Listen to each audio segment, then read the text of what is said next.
In this video, we are going to see if your external hard drive is not showing up on your Windows 11 or Windows 10 computer, how we can resolve this. So let's get started.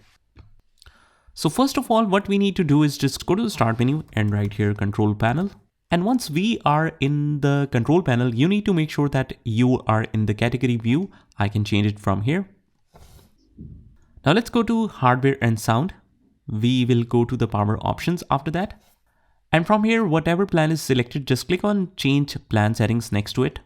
From here, just click on change advanced power settings.